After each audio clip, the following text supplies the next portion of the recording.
Hello and welcome to The Bridge, the TV show that features happenings around the Woodbridge Township School District. I'm your host, Darren Soretto. Today's episode is all about overcoming adversity, and we really have an amazing lineup for you. In the studio today, I'm excited to interview a Colonia High School graduate who lives an overcoming life. I'm thrilled for this interview, but that's all I can say right now, so you'll have to stay tuned. Then, Woodbridge High School Journalism 3 students will feature a day in the life of Woodbridge Township's own YouTube star, musician, world-renowned inspirational speaker, and JFK High School student, Sparsh Shaw. In sports, Colonia High School students will interview one of their own, Tiffany Rowland Locus, a varsity volleyball player who has returned to her sport after overcoming a kidney transplant. Finally, our music segment will feature a pilot high school piano elective that is meeting the needs of students at Colonia High School. It's a full show, but before we welcome our first guest, we always like to feature the artwork here on our set. Today, we're featuring inspirational posters from Mr. Zima's art class at Woodbridge High School. Students in this class created a photo collage of at least 3 different photos and a poem to create artwork to inspire them to accomplish something. In this lesson, students explored and analyzed how artists create and utilize fonts, basic font design techniques, and how fonts can affect words that they represent. Students included words that represent feelings in a font that reflects the emotion of the statement and show the relationship between text and imagery in graphic design. In order to complete the task, students had to understand Adobe Photoshop tools and processes. Our first piece is a poster by Ashley Johnson. Her message is, "Let your smile change the world, but don't let the world change your smile." That's great advice to start your day, and a great thought to keep in mind when overcoming adversity. Also, what a beautiful photo collage to complement the message. I love the contrast of light and dark, and the bright focal point in the distance. I also noticed the stance of the figure in the photo. It kind of looks like she's holding the world at bay. The next poster, by Nicholas Bemis, features the wisdom of Maya Angelou and reminds us that we can overcome the challenges that we face in life. The figure in this photo seems to face overwhelming odds, but he seems to be conquering these hurdles one step at a time. Remember, be creative and submit your own artwork through your art teacher. Your work could be featured on the next episode of The Bridge. Now a quick break, and then we'll be back with our studio interview. Welcome back to The Bridge. You're here with Darren Soretto, and I am welcoming a young man who has been named by the Star-Ledger as the most influential person in the state of New Jersey, an unsung hero according to the New Jersey Hall of Fame, a Jimmy V Award for Perseverance winner, founder of the Believe team for research in spinal cord injuries, an inspiration and an overcomer, right here in our studio. None other than Avenel, New Jersey's own number 52, Eric LeGrand. Eric, thank you so much for being here today.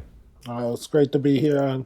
Anytime you can come home and do some stuff, that's what it's all about. Welcome home. So talking about home, what are some special memories that you have growing up here in Avenel?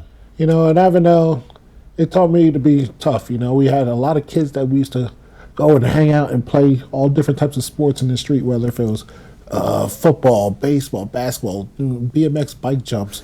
It taught me always to be tough because every single day we were out there, we were playing and we were competing very, very hard, and we all hated to lose. So being in Avenel, it taught me, like I said, I met a lot of great friends, a lot of great people there, and it just kept me, kept me well grounded, kept me humbled, because not every day I was going to go out there. When I played with a lot of older kids as well. So sure. Like I said, it made me tough and it made me strong, and I love my hometown. Oh, that's great. And I know I grew up in Woodbridge too, in Fords, and you got to be tough to grow up in Woodbridge, right? It's a great town, great town. We're so glad that you're homegrown.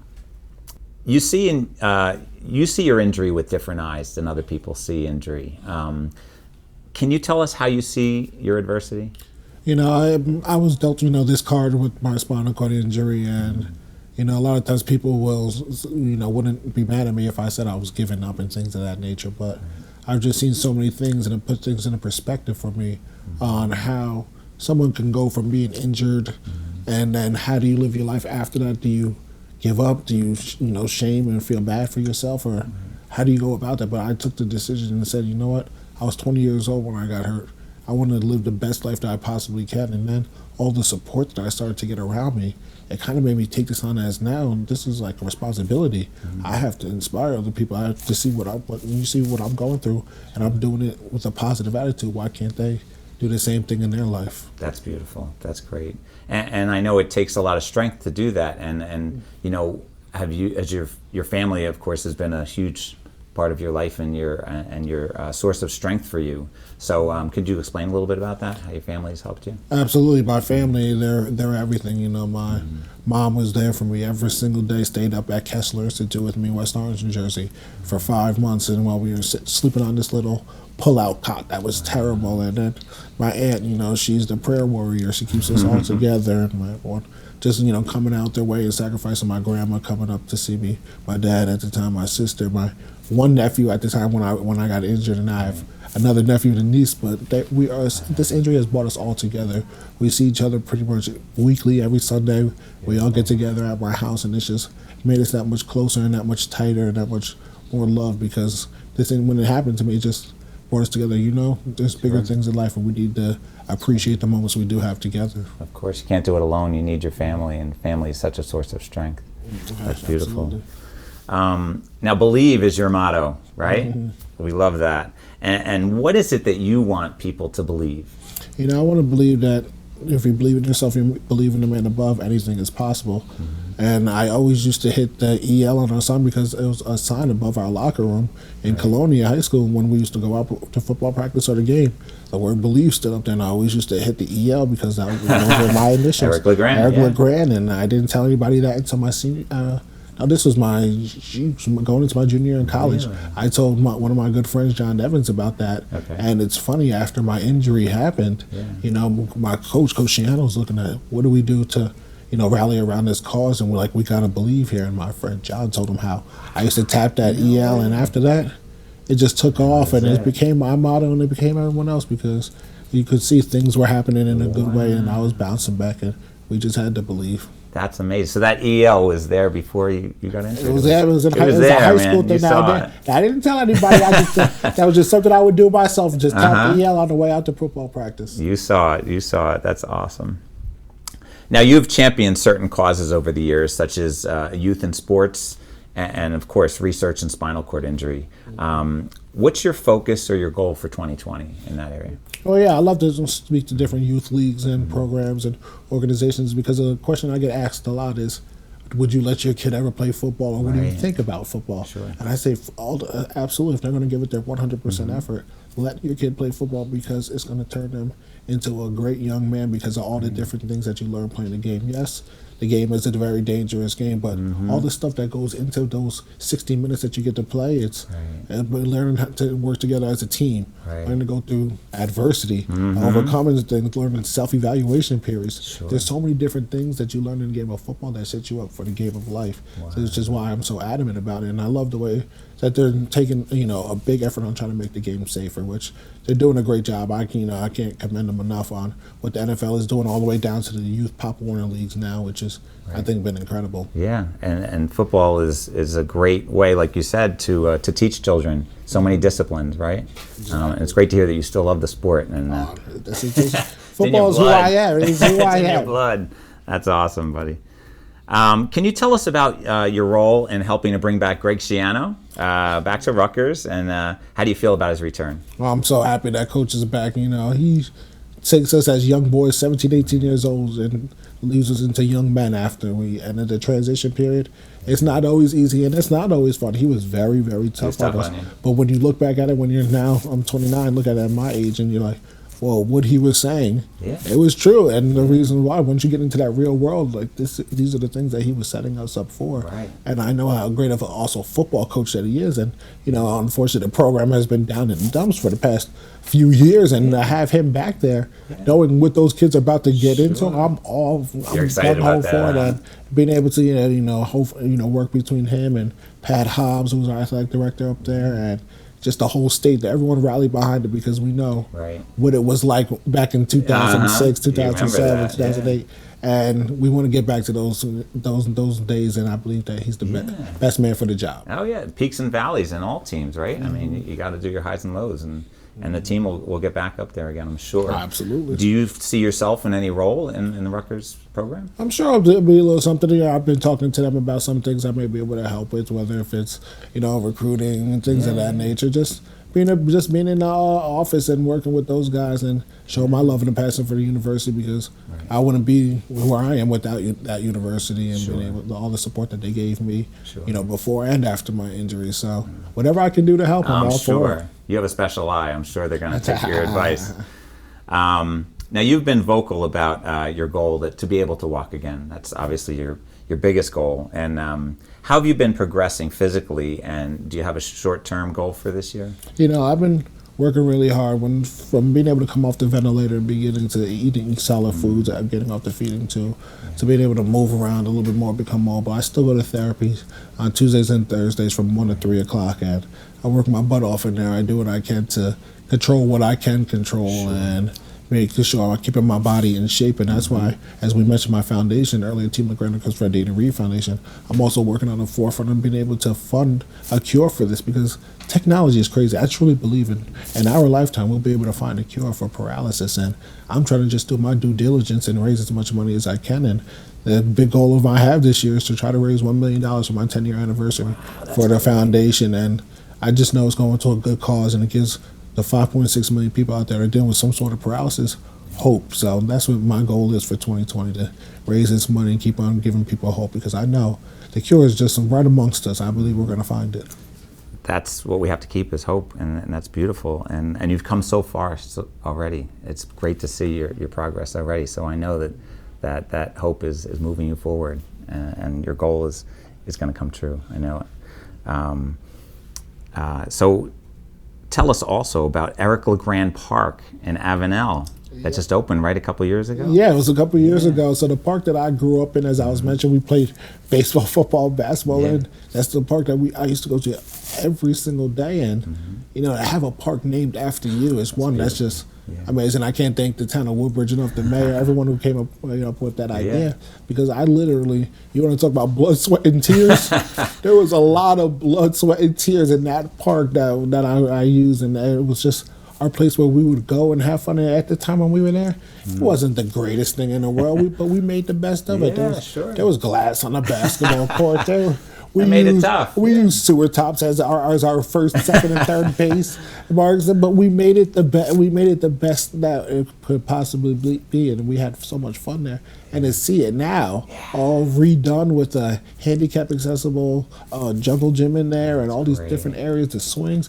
And my mom continues to go there each and every day to walk my dog around the little walking section. In the summertime, I'm there with her. When it's cold out now, but in the summertime, I'm there with her. So just to see what my park has transitioned into from what I remember it as, it's just it's amazing. And to have your name on it, just so special, right? You drive right up Avenel Street, you see Eric LeGrand Believe Park with my number 30 and number 52 right and that helmet. It's so cool. Do you rub it into your friends? Say, hey, man, look, my name's on there. And at the very beginning there, I remember reaching out to them and saying, like, wow, this is my park. This is where we grew up, and then who would have thought it'd never be named after me? So it's cool. That is so special, and so special for kids to use and see that and take a sense of pride in it. That your name is on it. And that could be a part of it too. For sure. So how can we follow you on your journey, Eric? How can we continue to watch how you're progressing and to follow your message as you go out and just build hope in people?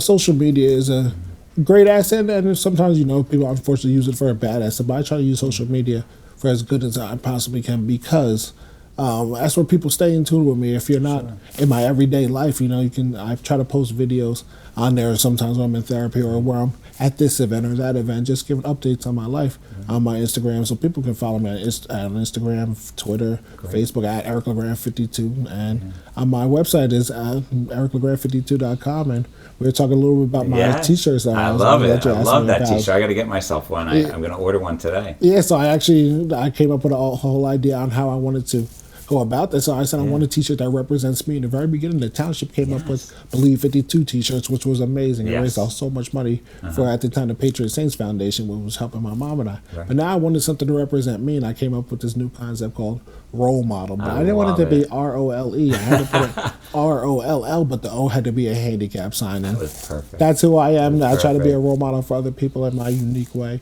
in this wheelchair. So it's been cool. So people can, like I said, follow me on the website, ericlegrand52.com, or all on my social media platforms at ericlegrand52. Oh, that's awesome. I was looking at the website the past week, and I just love it. I love looking at the videos and the inspiration that you give.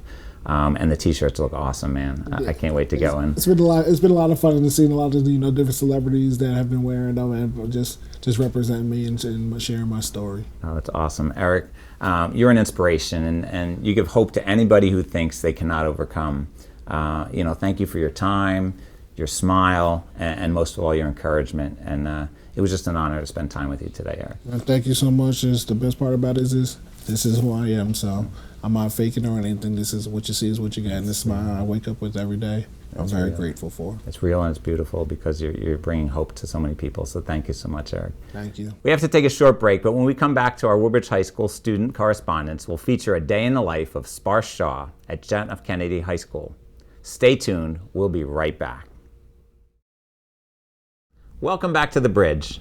Our next featured overcomer first appeared on episode number 3 of The Bridge as a middle school student. Now he's a JFK High School junior, a YouTube sensation, and a worldwide inspiration.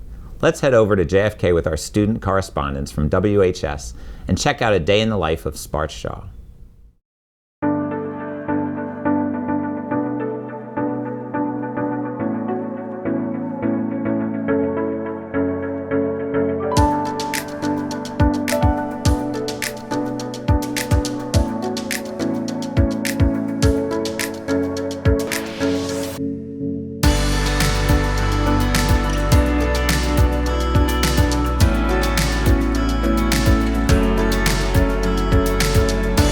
Okay. Yep. Bam. Bam. There it is. That was my friend. That's my friend Alexa, by the way.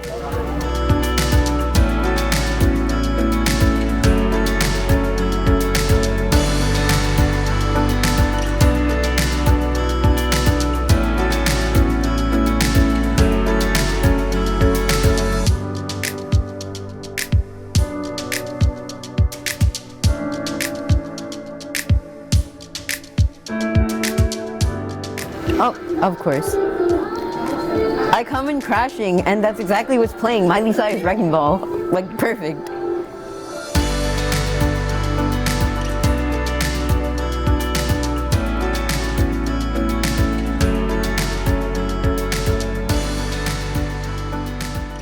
Hi, I'm Miss Jones.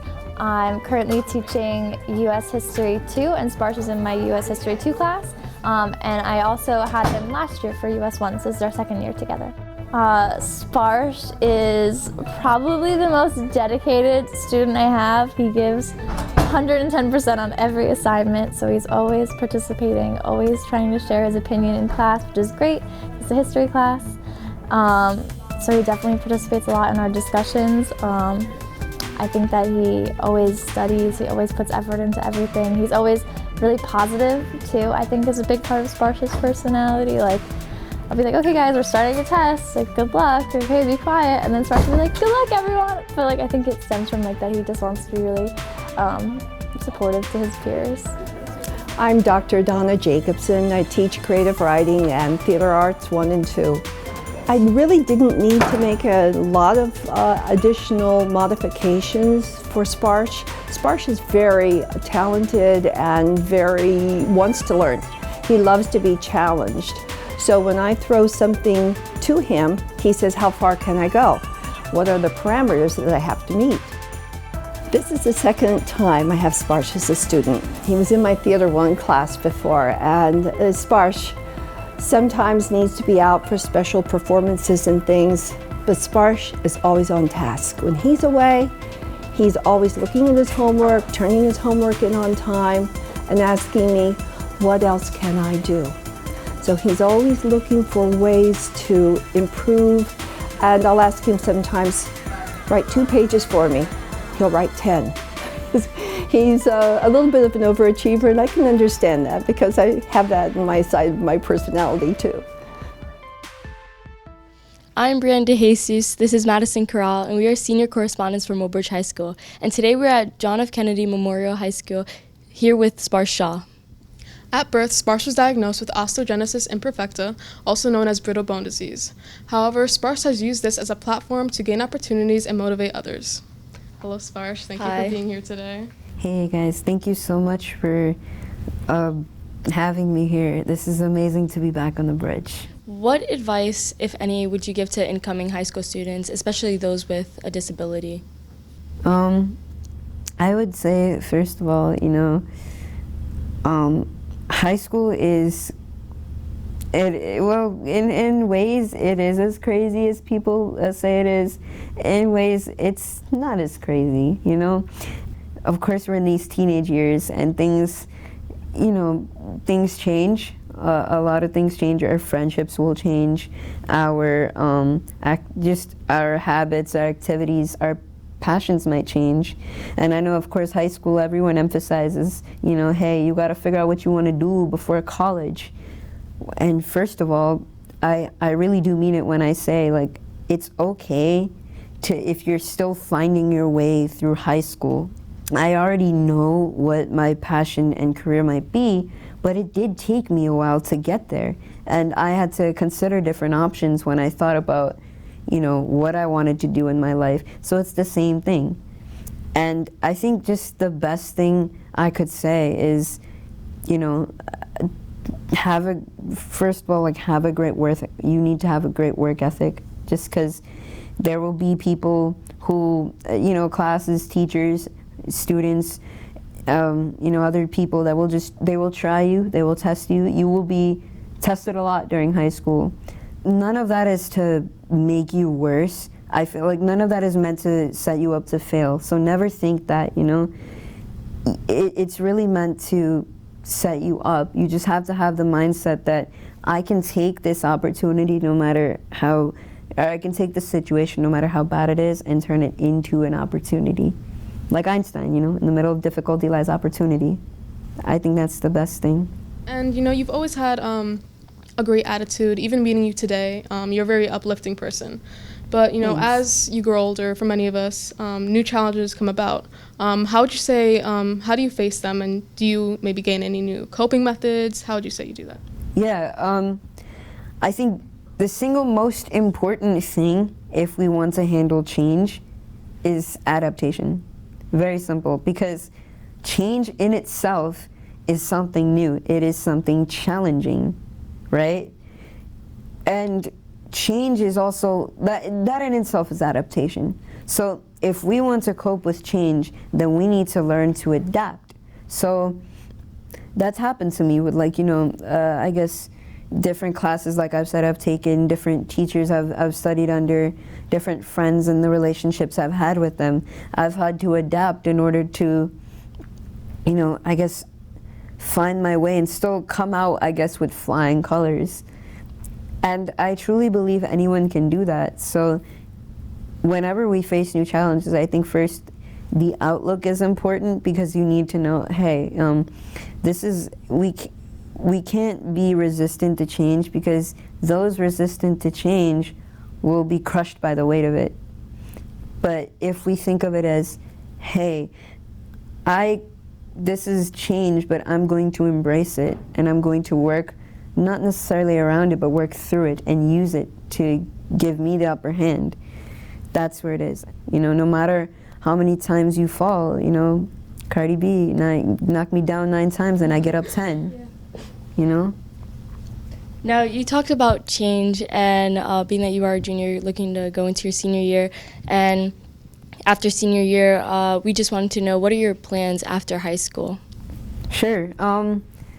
Well, I'm definitely going to pursue college, because I know that's the immediate aftermath of high school. You go straight to college, right?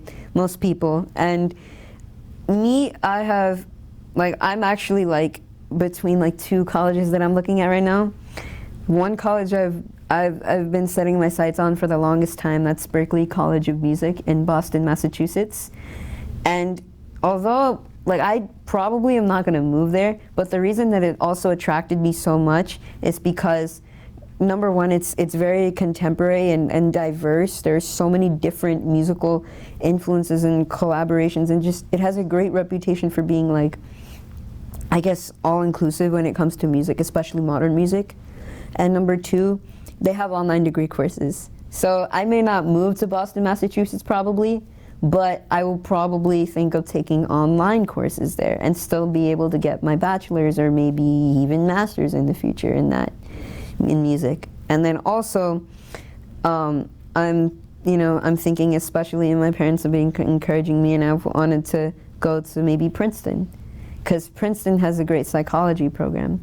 And both my parents have always told me, like, you should do psychology because you're also a motivational speaker.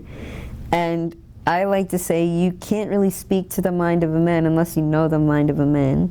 So psychology would really help, to, I guess, expand my awareness and knowledge in that topic so that I can actually relate to people, not just on a heart-to-heart, but a mind-to-mind level when I speak or sing. And as we were just talking about you possibly and likely doing music after you graduate high school, we want to know, can you explain exactly what pure rhythm is? Sure. So pure rhythm is a portmanteau. I hope I said that right. Forgive me, but French, But portmanteau, it's a combination of the words pure and rhythm. So pure basically refers to the fact that, well, I don't curse when I rap, and that, I guess, comes out of the family values that I grew up with. I got punished when I was really little for saying heck in the house. Let's just say that. So coming from there, I always thought, hey, I want my music to be listenable or accessible to people of every age. So I always thought if a 5-year-old can understand that, even though I may have meant that song for someone who's like over 18, but if a 5-year-old can understand what I'm saying, I don't want that language to be like a limitation and like, oh, his parents will tell him, oh, you can't listen to Sparsh anymore because he's cursing. And so that was also not just me breaking away from cursing, me breaking away from the norm of, these materialistic things, because I feel like life is so much more than that. And there's not a lot of people out there, I feel like, especially rappers that we hear today, that are able to talk about that at such a profound level. So pure is, I want to be a catalyst for a clean, pure generation of new rappers. That is what I want to do. And then rhythm is, I may be pure, but you can't judge me just because I don't curse. I still have rhythm, I'm still all about the rhythm, so that's pure rhythm. Now, you mentioned that you want to be a catalyst for pure rhythm, and one of the platforms that you use to do so is YouTube. And we know that you started a YouTube channel in 2010. And how has it been like watching your YouTube channel grow, and what opportunities have you gained from the growth in your YouTube channel? I think it's been amazing to see my channel having grown to the heights that it has. And I would say, though, more than the channel, though, I feel like the community that I've been able to develop as a result of that, my fans coming from almost 200 countries around the world, I think that in itself says something not only of our current period in history, like I can't imagine any other time where a singer in a wheelchair or a rapper in a wheelchair especially can, be seen by so many people from so many countries and be recognized. But at the same time, it also shows, the power of a positive message, and just, I've always wanted to inspire everyone around the world. So being able to see my channel grow like that, and the community that I've built, grown around, not just in YouTube, but all my social media, it really stands as a strong testimony of the fact that, when you have a dream and you really aspire to, light the way for other people, they will notice that, and the light will just shine right out of you. And this, all I can say is this is only the beginning. You know, you're a teenager, you're a junior in high school, but you've accomplished so much at such a young age. What would you say is next for the Brittle Bone rapper? I think the next thing, like especially I think in terms of music and my career, I've said this for so many years, but I feel like 2020 is going to be the year, and I want to put out my first album. Like I've put out a cover album of Eminem songs, and that was really, I guess, well taken. But like on social media, they've gained about at least 75 million views. That was just Not Afraid, the first single in that, like the first cover in that album. And then the rest have gotten a few million views as well. So I guess you could say that was really well taken, but everybody knows me now as an artist. Like they may know me as a singer, as a rapper, as a cover artist, but I've been writing songs since I was 10. And I've written at least 50 of them and only one of them is out. So to me, it's like that creative, you know, that I guess a creative angst I feel. It's like I'm a volcano that's been building up for so many years, and I'm just so ready to erupt right now. And I want the world to see me as not just a cover artist, but as my own artist, and to tell my story to people. So that's what I want to do, my album. That's the biggest thing for me. Well, I know we could look forward to that album coming out. Thanks. Thank you so much, Sparsh, for taking the time out of your day to talk with Madison and I. Sure. Thanks. Thank you for being here today. That's everything. Back to the studio. What an inspiration. Thank you to our Woodbridge High School student correspondents, Brianna, Giovanni, Madison, and Mika. Great job, team. And Sparsh, you are always an inspiration. We can't wait to see what the future holds for you. We hope you'll return to the bridge again someday. We'd love to have you back in the studio. Well, we have to take another break, but come right back as our student sports correspondents from Colonia High School feature one of their own, volleyball player Tiffany Rowland Locus. Thanks for coming back to the bridge. It's time now for our sports segment, and we're heading over to Colonia High School, where Journalism 3 student correspondents Robyn, Megan, Basma, and Angelina are talking volleyball with Tiffany Rowland Locus and Coach Hennessy. Over to you, Colonia. Thank you, Mr. Soretto. I'm Robyn Epstein here at Colonia High School, and I'm with Tiffany Rowland Locus, a senior varsity player, and Coach Hennessy from the varsity team. Now, Tiffany, how long have you been playing volleyball? I've been playing volleyball for 6 years. And what adversities did you have to overcome while playing volleyball? During my sophomore year in high school, I found out that I had kidney failure. Oh, wow. And I had a kidney transplant too. I'm very sorry to hear that. Now, Coach, did you have any concerns when you found out about Tiffany's illness? Oh yeah, of course. I mean, most of these girls are like family to me, so it's very, you know, sad when you hear stuff. But when I first seen her come into the court and she told me she could play, I ran up and gave her a big hug. And I kind of got a little teary-eyed too. It was nice to see because, you know, as a young girl like that, what she had to battle from, it's not easy. So when she came back, it was nice to see. It's good to see. Now, Tiffany, when did you notice something was wrong, like something was off with you? During sophomore year, I went to the doctor for regular blood work, and they just called and told me that I needed to go to the hospital right away. And then they did more tests and found out that my kidneys had failed. Oh, wow. And how long did it take you to find a donor? I was on dialysis for 3 months, and a week after I was put on the transplant list, I got a kidney. That's really good to hear. Now, did that affect your volleyball career at all? Not really. I worried about it because that's what I wanted to do. I wanted to play volleyball when the high school season started again. And I was just pushed to keep going so that I could play again. All right, and Coach, did you have to change your approach when coaching Tiffany? I don't think I changed my approach. I was more conscious of her coming back. I mean, I wanted to make sure she was okay to play, you know, going from doing not so much exercise to really going after it on a varsity level is a little tough. So she came by, and you know, I think Coach Shaffa was with me at that time, and he was, you know, she'd be like, I need to come out and be like, yeah, let's go too. But you know, once we realized she was good to go, we were all right. Did you have to make any adjustments with their playing as well? Not really. I just watched what I did to make sure I didn't hurt my kidney and that I stayed hydrated, and I made sure I take my medicine before games. So everything was like moderation. So did you come like full force, or was it just like? I wanted to go full force, but he didn't let me. Yeah, well, that's a good thing in hindsight. And over the past 4 years, when you've been coaching Tiffany, have you seen her grown as a person, like as a volleyball player as well, or? Well, in the beginning, I actually thought she was a parent when she walked into my gym. No lie.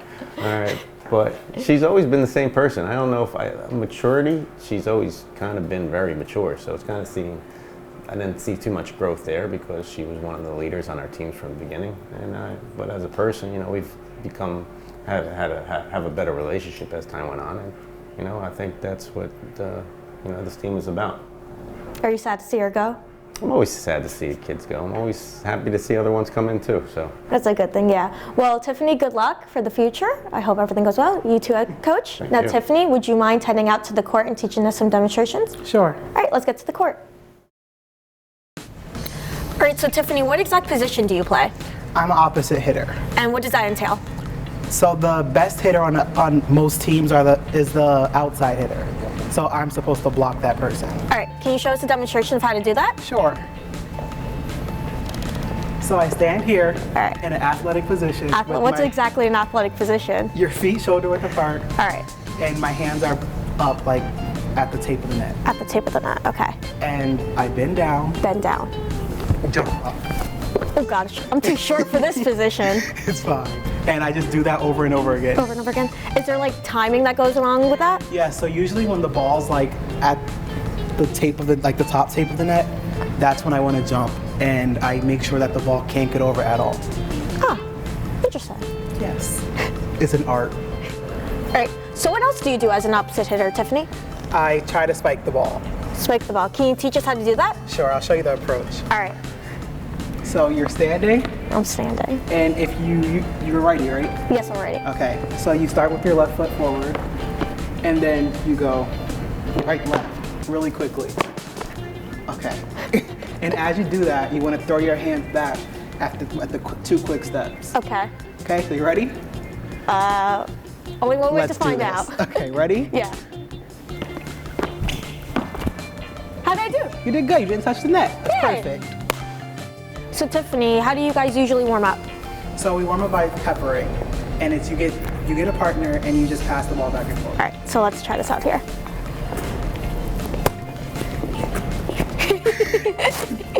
The goal is to keep the ball like to your partner. I'm sorry, I'm not that good. Good job. Thank you. Thank you so much, Tiffany, for teaching us about adversity today. Back to you in the studio, Mr. Serrata. Great interview. I think you have a future in sportscasting, Robyn, and it looks like you learned something about volleyball too. And Tiffany, you really are an encouragement to all of our student athletes who face medical challenges and are working hard to return to their sport. We wish you all the best in the future, and I know you will overcome all of life's challenges. Now we have to take a quick break while I fly over to Colonial High School myself for our music segment.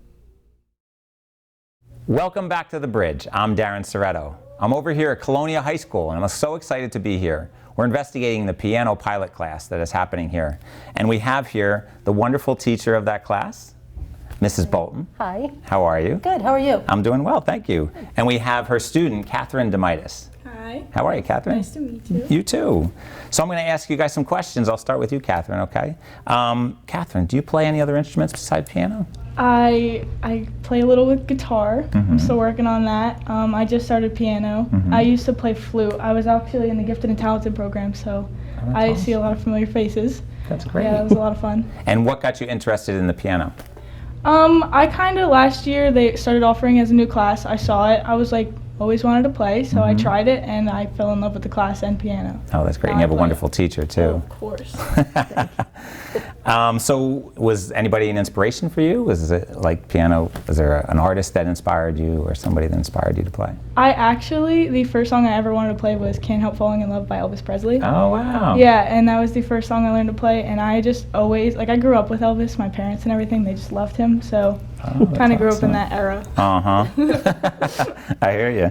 Now you're headed to college in the fall, correct? Yes. Do you think you'll play music there? I do not believe I will play music. I will continue to play on my own, but I do think that I'm going to stick just to studies. That's great. Awesome.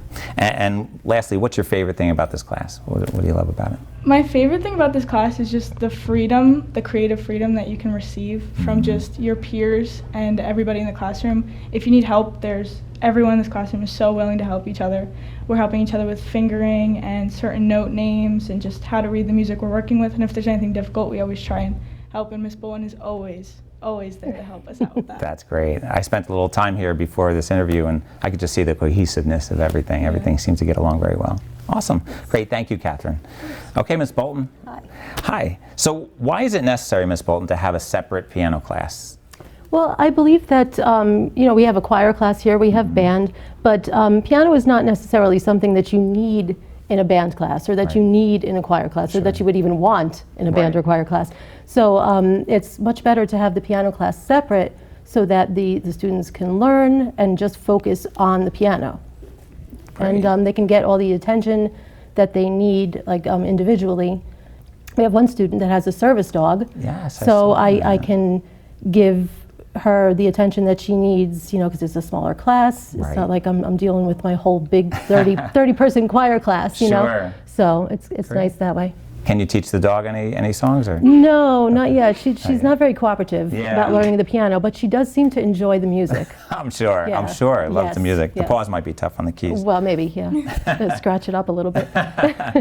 So what's the process of introducing a pilot class into the school, and what did you have to do to make that happen? Well, the first step that I took was to talk to our principal, Mr. Pace, to let him know that I had heard that there was some student interest in that, and that it was something that I really wanted to start in response to the student interest.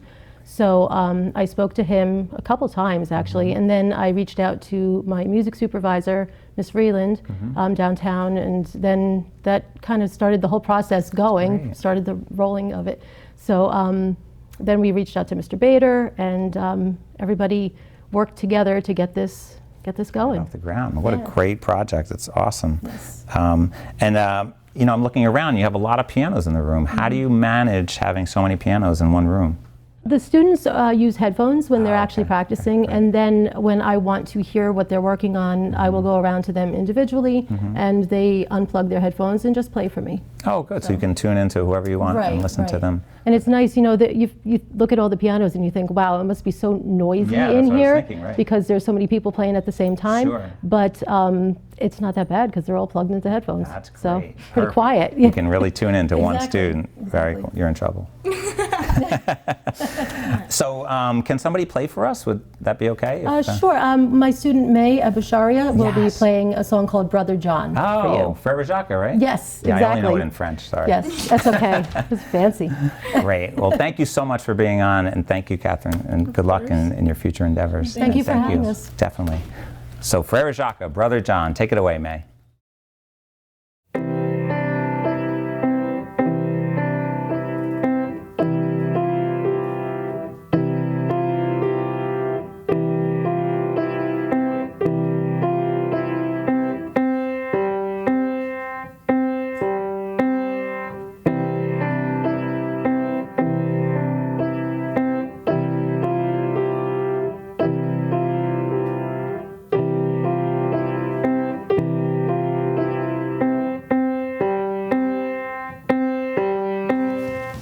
That was beautiful. Thank you. You played that classic so perfectly. Thank you. You must have played it as a child too, you said, right? Yeah, in like 4th or 5th grade. I can tell. It was beautiful. Thank you so much. Thank you for having me. Of course. And thank you for watching The Bridge. I'm Darren Soretto. Until next time, keep persevering, keep inspiring, and keep believing.